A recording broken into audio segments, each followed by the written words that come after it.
Fact number 1, మనం నిర్ణయం తీసుకున్న తర్వాతే కారణాలు వెతుకుతాం. మనకనిపిస్తుంది మనం లాజిక్తో డిసైడ్ చేశామని, కానీ చాలాసార్లు మనం ముందే డిసిషన్ తీసుకుని తర్వాత దానికి రీజన్స్ క్రియేట్ చేస్తాం. Brain first feel, later justify.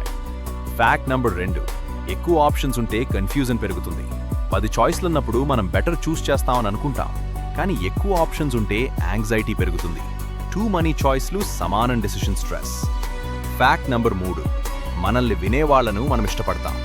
ఎవరైనా మన మాట కామ్గా వింటే మన బ్రెయిన్ డాపమైన్ రిలీజ్ చేస్తుంది. అందుకే గుడ్ లిస్టనర్ అట్రాక్టివ్గా కనిపిస్తాడు. ఫ్యాక్ట్ నెంబర్ 4, యవనింగ్ కాంటాజియస్ ఎందుకు? ఎవరైనా యవనింగ్ చేస్తే మనకు యవనింగ్ వస్తుంది. ఇది ఎంపథీ సిగ్నల్ అని సైకాలజిస్ట్ చెప్తున్నారు. మోర్ ఎంపథీ సమానం more contagious yawning. Fact number 5, 7 seconds first impression rule. మొదటి 5 నుంచి 7 సెకండ్స్లోనే మన బ్రెయిన్ ఎదుటి వ్యక్తి గురించి ఒపీనియన్ క్రియేట్ చేస్తుంది. Body language plus face expression very important. ఇలాంటి ఆసక్తికరమైన మనసుకు సంబంధించిన విషయాల కోసం మా ఛానల్ని సబ్స్క్రైబ్ చేసుకోండి. మీరు చూస్తున్న ఈ వీడియో మీకు ఉపయోగపడితే